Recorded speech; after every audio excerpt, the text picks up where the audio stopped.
नमस्कार दोस्तों, स्वागत है आपका रिंकेश प्लान मेडिकल एजुकेशन में। दोस्तों आज का टॉपिक है वो है टेंडनाइटिस के बारे में। इसे दो स्पेलिंग दी गई हैं, एक है TENDONITIS और दूसरी है TENDINITIS। तो प्रोनाउंसिएशन भी उसके हिसाब से होता है, टेंडोनाइटिस या फिर टेंडनाइटिस। तो टेंडोनाइटिस जो है वो सबसे ज्यादा प्रेफर जो है वो किया जाता है, जिसे टेंडन जो है वो नाम इसका दिया हुआ है, जो इसके पोर्शन का है उसे टेंडन नाम दिया गया है, इसलिए इसका जो इन्फ्लामेशन होता है उसे टेंडनाइटिस कहा जाता है। अब टेंडन होते क्या हैं, तो मैंने पहले के वीडियोस में आपको कुछ एक हिंट दी है, कुछ एक इन्फॉर्मेशन इसके बारे में ऑलरेडी दे चुका हूं कि जो जॉइंट्स रहते हैं या फिर जो हमारे बोन्स रहते हैं उसके आसपास जो मसल्स रहते हैं, तो वो जो मसल्स हड्डियों के साथ जुड़े हुए रहते हैं, तो उन्हें जुड़े रहने के लिए एक कनेक्टिव टिश्यू की जरूरत रहती है। वो कनेक्टिव टिश्यू जो रहती है उसे टेंडन कहा जाता है। तो हमारे बॉडी में जहाँ पे जॉइंट्स हैं, जहाँ पे मसल्स हैं, वहां पे लगभग आपको टेंडन जो है वो देखने को मिलते हैं, और वो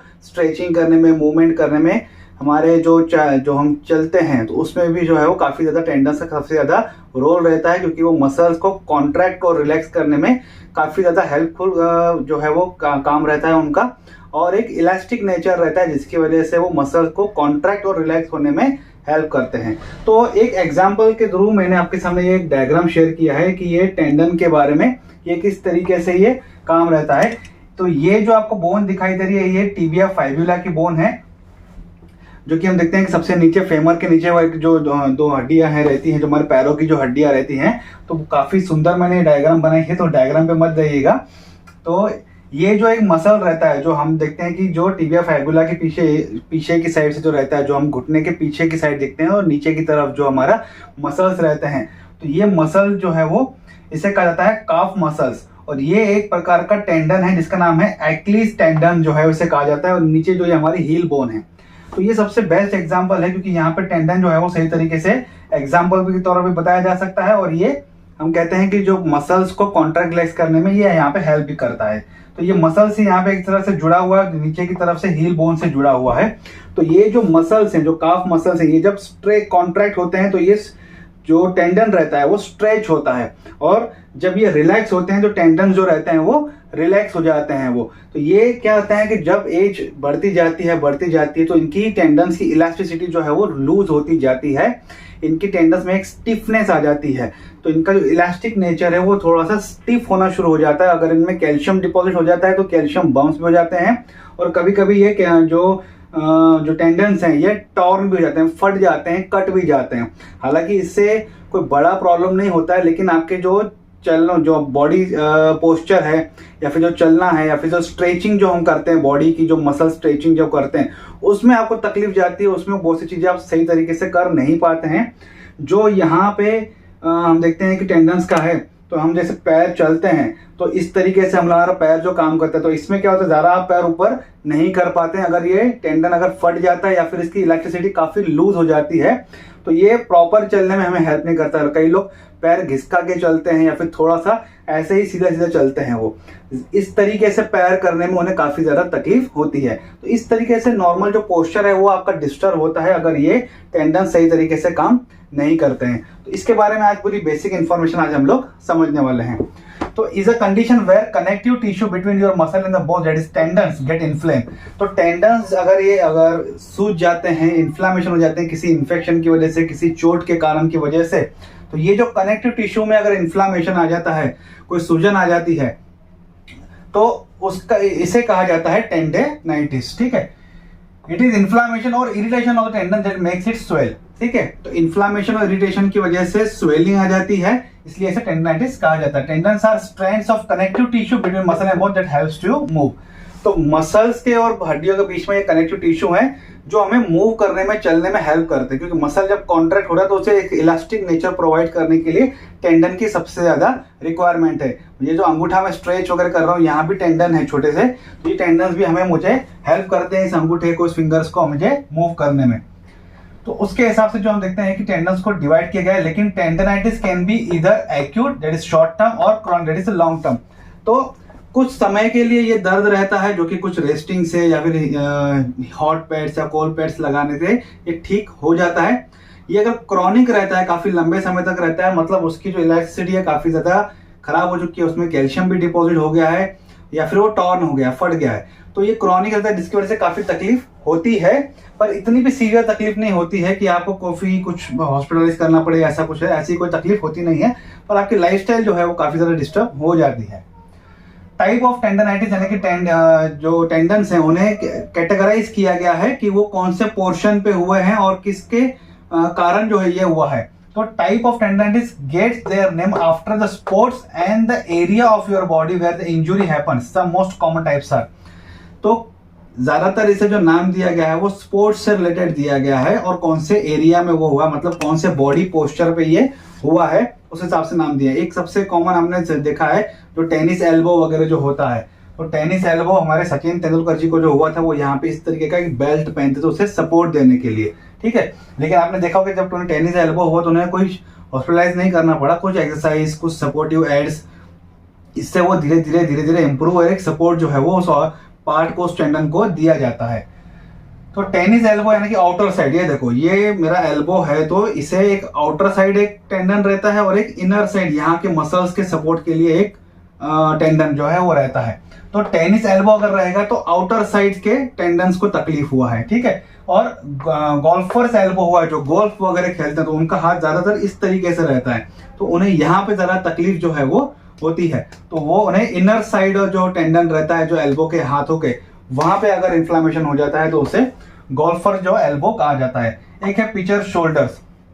ये रोटेटर कफ जो रहते हैं, जो मसल स्कैपुला, ये जो हम कहते हैं ना स्कैपुला, जिसे हम कई लोग कहते हैं कि जो पीठ का जो काटा जिसे कई लोग कहते हैं, यहाँ पे जो मसल रहता है जिसे रोटेटर कफ जो है वो कहा जाता है, यहाँ के मसल जो जिस टेंडन के साथ जुड़े हुए रहते हैं उनका रिपीटेटिव यूज होने की वजह से, जैसे कि पिचर्स हम देखते हैं कि सबसे ज्यादा बॉलर जो हैं वो इस तरीके से शोल्डर का ज्यादा इस्तेमाल करते हैं और बहुत ज्यादा एक्सर्शन जो है वो प्रेशर जो है वो टेंडन पे बार बार रिपीटेटिवली ये होता रहता है, जिसकी वजह से वो टेंडन में एक इन्फ्लामेशन हो जाता है, इंजुरी हो जाता है, तो उस कंडीशन को कहा जाता है पिचर शोल्डर। और एक रहता है स्विमर शोल्डर, तो जो लोग स्विमिंग ज्यादा करते हैं, एथलेटिक्स रहते हैं या फिर जिन्हें स्विमिंग करना ज्यादा पसंद रहता है, तो उन्हें भी इस तरीके से शोल्डर्स का ज्यादा इस्तेमाल करना पड़ता है, तो उसमें भी ये जो शोल्डर के जो मसल्स हैं जिसे रोटेटर कफ कहा जाता है उसमें काफी ज्यादा इन्फ्लामेशन होता है। एक है रनर्स नी यानी कि जंपर्स नी, एक देखो इसे पटेला फेमोरल पेन भी कहा जाता है। तो जो फेमर बोन रहती है, मतलब जो थाई बोन रहती है, तो फेमर बोन के आगे हम देखते हैं कि जो घुटना रहता है, घुटने पे हम देखते हैं कि एक कटोरी जैसा स्ट्रक्चर है जिसे हम लोग पटेला कहते हैं। तो ये पटेला या फिर जो कटोरी जैसा स्ट्रक्चर है या जो नी कैप जिसे हम लोग कहते हैं, वो इस तरीके से फेमर बोन के साथ जो है वो जुड़ा हुआ रहता है। और ज्यादा रनिंग करने वाले या फिर ज्यादा हम देखते हैं कि जंपिंग करने वाले जो लोग रहते हैं उन्हें वहां पे ये तकलीफ होती है, वहां के जो टेंडन्स रहते हैं उन्हें तकलीफ होती है, तो इसीलिए इसे कहा जाता है पटेला फेमोरल पेन यानी कि रनर्स नी और जंपर्स नी। ज्यादा रनिंग करने वाले, ज्यादा जंपिंग से रिलेटेड अगर किसी का स्पोर्ट्स से रिलेटेड अगर काम है तो उन्हें इस तरीके का दर्द होना स्वाभाविक है। कॉजेस क्यों होता है? This condition usually happens after a repetitive strain और a overuse injury. It's common in your shoulder, elbow and knee. ऐसे जॉइंट का पार्ट ज्यादा इस्तेमाल करना या फिर ऐसे अंग का ज्यादा इस्तेमाल करना जहां जिसका रिपीटेटिव हम लोग यूज करते हुए जा रहे हैं, जितने नॉर्मल यूज होना चाहिए उससे ज्यादा यूज करते जा रहे हैं, तो वहां पे जो टेंडन्स रहते हैं उस टेंडन्स में इंजुरी होती है, इन्फेक्शन होने के भी चांसेस रहते हैं अगर चोट वगैरह अगर लग जाती है तो, जिसकी वजह से इन्फ्लामेशन यानी कि सूजन आ जाती है। कॉमन जो पार्ट है हमारे बॉडी के वो शोल्डर, एल्बो और नी, यही पार्ट जो है वो सबसे ज्यादा स्पोर्ट्स में इस्तेमाल होते हैं। स्पोर्ट्स में ज्यादा ये और पार्ट्स जो हैं वो सबसे ज्यादा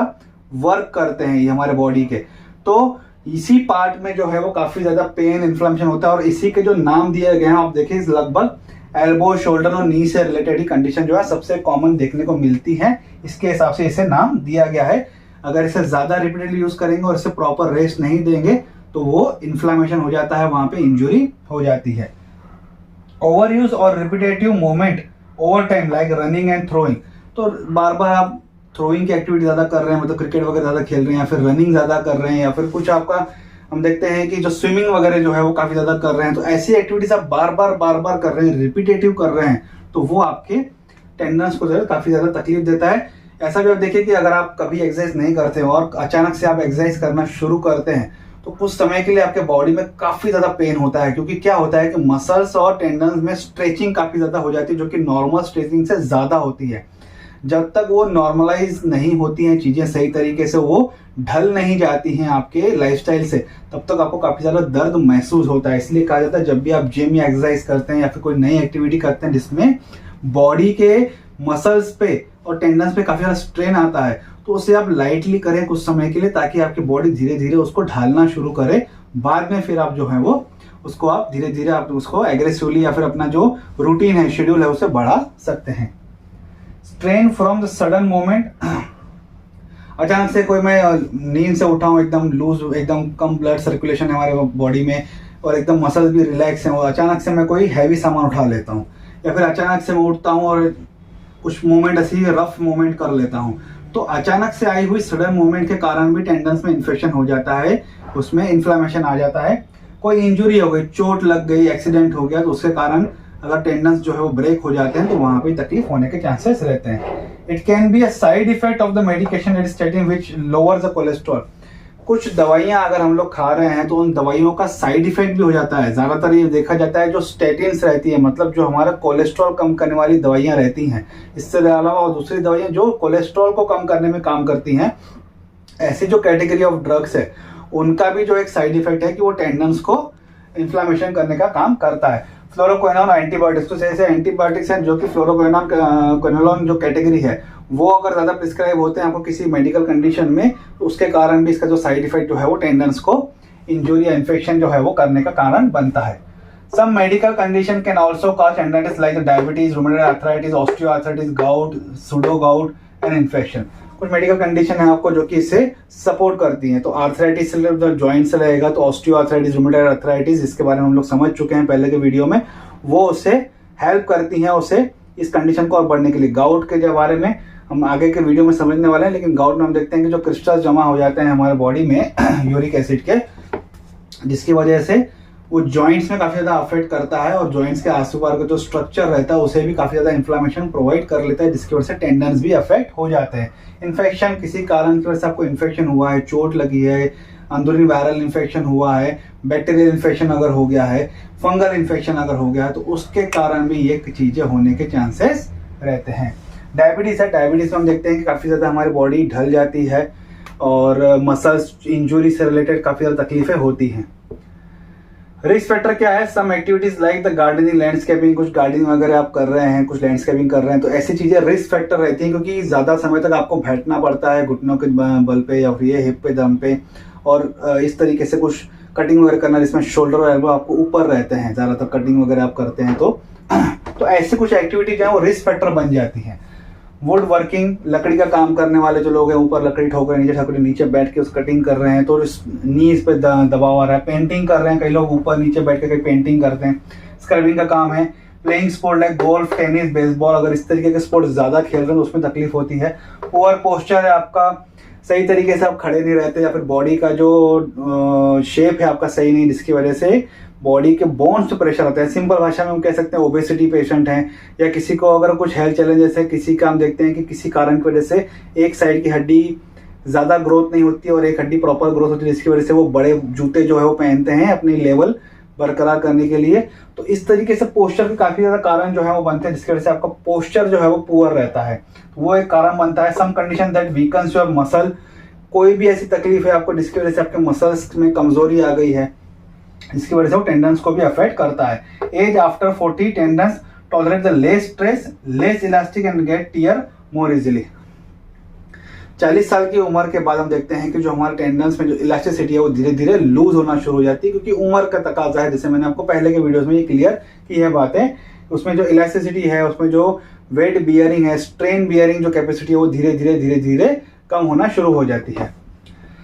सिम्टम्स क्या क्या है उसके? Pen at the site and the surrounding area, तो जाहिर सी बात है अगर वहां पे इन्फ्लामेशन होगा तो दर्द होगा, और उसके आजू बाजू का जो सराउंडिंग एरिया होगा, जॉइंट रहेंगे, मसल रहेंगे, बोन रहेंगी, तो जो स्ट्रक्चर रहेगा वहां पे भी दर्द होने के कारण रहते हैं। स्टिफ जॉइंट, जॉइंट जो है वो स्टिफ हो जाएगा प्रॉपर तरीके से, जो उसकी फ्लेक्सिबिलिटी है, मूवमेंट है वो नहीं रहेगी, थोड़ा सा कड़कपन आ जाएगा, थोड़ा सा जॉइंट सख्त हो जाएगा। Hearing and feeling a cracking और the popping sensation when you move, चल रहे हैं तो कुछ क्रैक क्रैक मूवमेंट आवाज आएगा, कट कट कट कट इस तरीके से मूवमेंट का आवाज आएगा। Swelling often with skin discoloration, swelling हो जाएगा जिसकी वजह से स्किन रेड भी हो सकती है, पर्पल भी हो सकती है, पिंक भी हो सकती है उस स्वेलिंग की वजह से। Pain in the tendinitis may be gradual और sudden and severe especially if you have a calcium deposit. तो अगर यहाँ पे अगर कैल्शियम डिपॉजिट अगर हो जाता है तो ये सीवियर कंडीशन बन जाती है। कभी कभी हम देखते हैं कि ये ग्रेजुअली भी होता है, अचानक से होने वाला चीजें रहती हैं, सडनली होने की चीजें रहती हैं, क्योंकि जब ये कैल्शियम अगर डिपॉजिट होता है, अगर वो होता है तो काफी लंबे समय तक हमें ये दर्द महसूस करना पड़ सकता है। Calcium deposit or buildup of calcium in your tissues that looks like firm white to yellow bumps on your skin which can cause itchy skin। तो जहां पे वो कैल्शियम अगर डिपॉजिट हो जाएगा तो वहां पे एक बम्प जैसा महसूस होगा व्हाइट क्रिस्टल कैल्शियम का, और वो वहां की जो स्किन है वो स्किन को भी धीरे धीरे व्हाइट करना शुरू करेगा या फिर लाइट पेल येलो जैसा करना पड़ेगा, और वहां पे खाज खुजली जो है वो ज्यादा आपकी बढ़ती जाएगी, और ये धीरे धीरे जो है वो ये रफ होता जाएगा। टेंडन की जो फ्लेक्सिबिलिटी है वो धीरे धीरे लूज होना शुरू हो जाएगी। डायग्नोसिस किस तरीके से कर सकते हैं? फिजिकल एग्जामिनेशन, डॉक्टर के पास आप जाएंगे तो आपको फिजिकल एग्जामिन करता है। खास करके अगर इस तरीके से पैर का होता है तो आपको चलने के लिए बोला जाता है कि आपकी मूवमेंट इस तरीके से प्रॉपर हो रही है या नहीं। टच करके देखते हैं वो कि वहां पे प्रॉपर पूरा कट गया है, वो टॉन हो गया है या फिर आधा कटा है, या फिर उसकी इलास्टिसिटी देखी जाती है कि वो प्रॉपर इलास्टिक है या रफ हो गया है। अगर वो स्टीफ हो जाएगा तो उसकी जो नरम रहता है वो काफी ज्यादा कड़क महसूस हो जाता है, काफी ज्यादा मजबूत जो है वो एक हड्डी के जैसा ही महसूस होना शुरू कर देता है। तो ये कुछ फिजिकल एग्जामिनिंग करते हैं, कुछ आपकी हिस्ट्री ली जाती है, मेडिकल हिस्ट्री, उसके बाद कुछ सिम्टम्स वगैरह आपके देखे जाते हैं, कुछ दर्द हो रहा है क्या, जैसे मैंने आपको बताया कि रेड स्किन हो जाती है, पर्पल हो जाती है, या फिर कैल्शियम अगर जमा हो जाता है, तो इस तरीके के सिम्टम्स काफी चीजें जो है वो देखी जाती हैं। उसके बाद एक्सरे और एमआरआई करवाया जाता है फाइनल कंफर्मेशन के लिए, क्योंकि इससे पता चल जाता है कि जो रेडियो एक्टिव एजेंट्स जो हैं वो डाले जाते हैं अगर इस मशीन के द्वारा, उससे पता चलता है कि ये जो स्ट्रक्चर है उसमें कुछ ब्रोकन है या उसमें कुछ इशू आ गया है, या उसकी इलेक्ट्रिसिटी जो है वो जो उसका नॉर्मल स्ट्रक्चर है उसमें क्या बदला हुआ है वो एमआरआई और सीटी स्कैन में देखने को हमें मिल जाता है। ट्रीटमेंट क्या दे सकते हैं? तो आइसिंग कर सकते हैं, उस एरिया को आइसिंग करने के लिए कहा जाता है, थोड़ा सा बर्फ वगैरह लगाने के लिए या फिर कूल पैक्स या हीटिंग पैड्स लगाने के लिए कहा जाता है। Avoiding activity that cause the symptoms, ऐसी एक्टिविटीज आपको अवॉइड करने के लिए कही जाती है जिससे ये सिम्टम्स काफी ज्यादा बढ़ जाते हैं। जैसे कि आप मान लीजिए आपको क्रिकेट खेलने का बहुत शौक है, टेनिस खेलने का बहुत शौक है, तो वो एक्टिविटीज आपको कुछ समय के लिए बंद करने के लिए कही जाती हैं। आपने देखा होगा कि सचिन को एक फिजिकल एक्टिविटीज भी मशीन स्पेशली दी गई थी उन्हें उस एक्सरसाइज के लिए, और साथ ही उन्हें क्रिकेट से थोड़ा सा दूर रहने के लिए कहा गया था और उस मसल्स को कम इस्तेमाल करने के लिए उन्हें कहा गया था। रेस्टिंग द इंजर्ड एरिया, तो वो जहाँ पे तकलीफ हुई उससे ज्यादा तकलीफ ना देते उसे सपोर्ट दे के रेस्ट देना जरूरी है, ताकि वो धीरे धीरे खुद ही जो है वो इम्प्रूव होना शुरू हो जाए। टेकिंग द ओटीसी मेडिसिन, अगर आपको कुछ दर्द हो गया है, काफी ज्यादा इन्फ्लेमेशन हो गया, तो उसे उन सिम्टम्स को कम करने के लिए, उस पेन को कम करने के लिए ओटीसी मेडिसिन लेना काफी ज्यादा अनिवार्य रहता है इसमें, ताकि वो टेम्पररी आपका पेन जो है वो रिलीव कर लेते हैं, और ये वो एज पर रिकमेंडेशन आपको लेना है। कॉर्टिकोस्टेरॉइड इंजेक्शन, काफी ज्यादा सीवियर अगर पेन अगर इसमें हो रहा है जो कि अनबियरेबल है, तो उसके लिए आपको कुछ इंजेक्शन दिए जाते हैं स्टेरॉइड्स की, जो जिसे कॉर्टिकोस्टेरॉइड्स भी कहा जाता है, उसकी इंजेक्शन वहां पे दी जाती है। आपको तुरंत जो है वो रिलीफ मिलता है, लेकिन इसके साइड इफेक्ट काफी ज्यादा रहते हैं इसके स्टेरॉइड्स के, तो जिससे आपको थोड़ा सा रिलैक्स महसूस होता है और धीरे धीरे आपकी इंप्रूवमेंट आना अच्छी हो जाती है। कुछ फिजिकल थेरेपी यानी कुछ आपको एक्सरसाइज वगैरह जो है वो रिकमेंड की जाती है कि आपको किस तरीके की एक्सरसाइज लेनी है, कौन सी एक्सरसाइज करनी है, कितने समय तक करनी है। अगर आपको दर्द महसूस हो रहा है तो रिलैक्स हो जाए, तो ऐसी कुछ एक्सरसाइज आपको रिकमेंड करते हैं ऑर्थोपेडिक या रूमेटोलॉजिस्ट जो रहते हैं, या फिर हम देखते हैं कि जो स्पेशलिस्ट रहते हैं इसमें, जो स्पोर्ट्स इंजुरी वगैरह में जैसे हम लोग देखते हैं, वो आपको अच्छे से इन्फॉर्मेशन इसका दे सकते हैं। सर्जरी, अगर ये मान लीजिए अगर कट ही गया है यहाँ पे, तो इसको सही करने के लिए यहाँ पे सर्जरी कर कट करके इसकी जो सूचर वगैरह लगा के इसे वापस जो है वो ठीक किया जाता है, और ताकि इसके जो प्रॉपर मूवमेंट हो आपकी बॉडी की सही तरीके से हो गए। किसी कारण की वजह से अगर कट गया है, एजिंग की वजह से या फिर इंजुरी की वजह से, एक्सीडेंट की वजह से, तो सर्जरी ही एक फाइनल सॉल्यूशन रहता है उसे इम्प्रूव करने के लिए, उसका ढांचा जो है वो सही करने के लिए। तो ये आज की एक इन्फॉर्मेशन सिंपल सी टेंडनाइटिस के बारे में। आई होप आपको आज का वीडियो अच्छा लगा होगा। वीडियो अच्छा लगे तो लाइक और शेयर जरूर कीजिएगा। अगर आपको कोई कमेंट है तो आप कमेंट बॉक्स में कमेंट कर सकते हैं, और मुझे इस चैनल को सपोर्ट करने के लिए प्लीज सब्सक्राइब कीजिए। Thank you.